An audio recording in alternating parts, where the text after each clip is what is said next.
রুমকি জলের তলায় ছটফট করতে লাগলো। সে অনেক চেষ্টা করেও ওপরে উঠতে পারল না।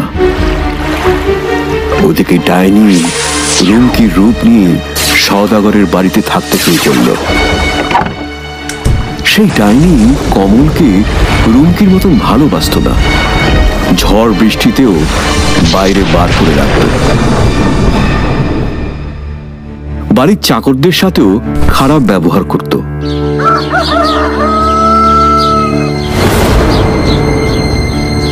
এমনই একদিন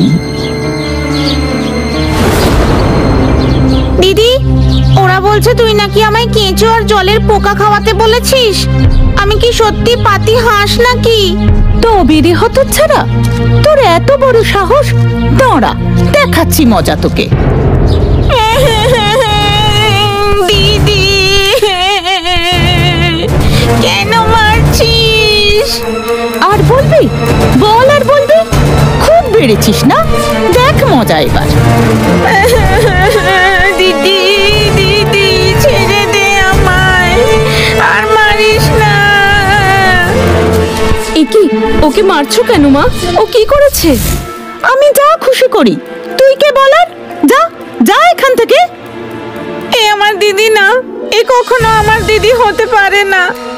দিদি আমাকে কত ভালোবাসতো, আরে সারাক্ষণ আমায় মারে। আমার মনে হয় নিশ্চয়ই কোনো শয়তান ডাইনি। পাতিহাঁসের এই কথাটা ডাইনির কানে যায়। কি এত বড় কথা? আমাকে শয়তান বলছে? না, আমি ওকে ছাড়বো না। ওকে এবার মরতেই হবে।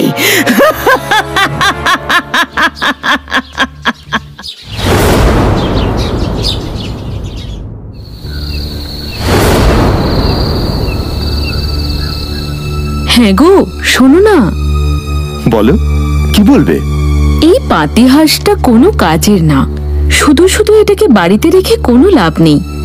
তার থেকে বরং ভালো এটাকে মেরে ফেলি। সে কি কথা? ও যে তোমার ভাই।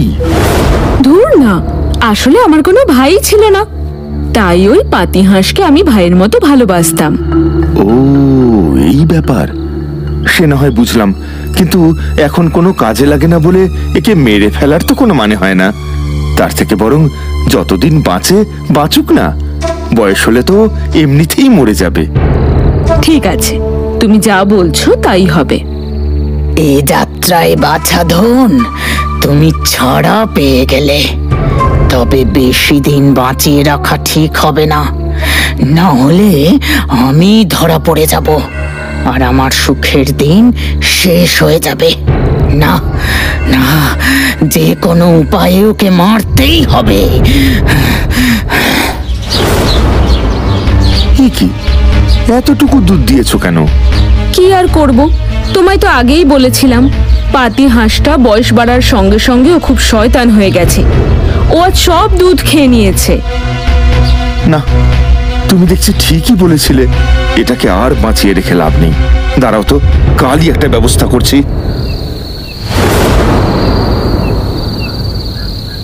দিদি, দিদি, দিদি, তুই আমাকে মেরে ফেলতে চাইছিস কেন? আমি তোর দিদি হতে যাব কেন রে পাতিহাঁস কোথাকার? আমি হলাম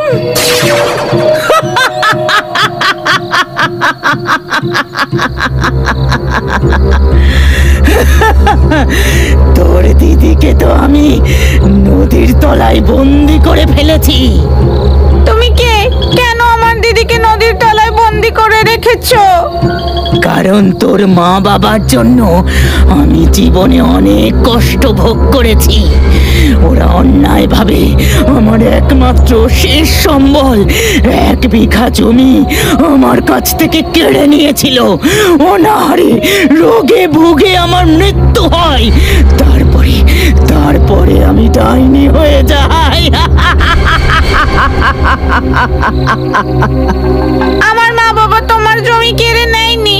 জমিদার বাবুই তোমার জমিটা আমার মা বাবাকে দিয়েছিলেন। কিন্তু তার জন্য তুমি আমাদের ভাই বোনকে কেন মারতে চাও? আমরা তো তোমার কোনো ক্ষতি করিনি।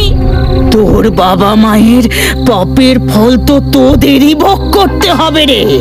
প্রথমে আমি তোকে পাতিহাঁস বানিয়েছিলাম, তারপর তোর দিদিকে নদীতে ফেলে দিই। এখন এখন তোকে আর বাঁচিয়ে রাখা যাবে না। কাল তোর জীবনের শেষ দিন। তারপর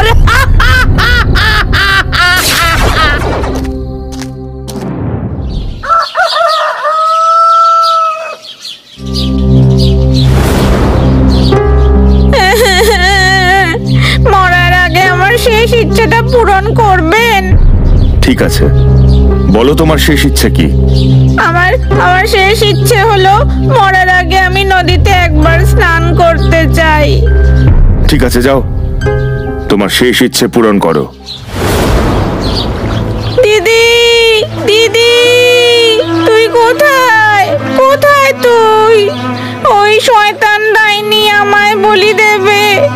আমায় বাঁচা তুই, দিদি, দিদি, দিদি, দিদি,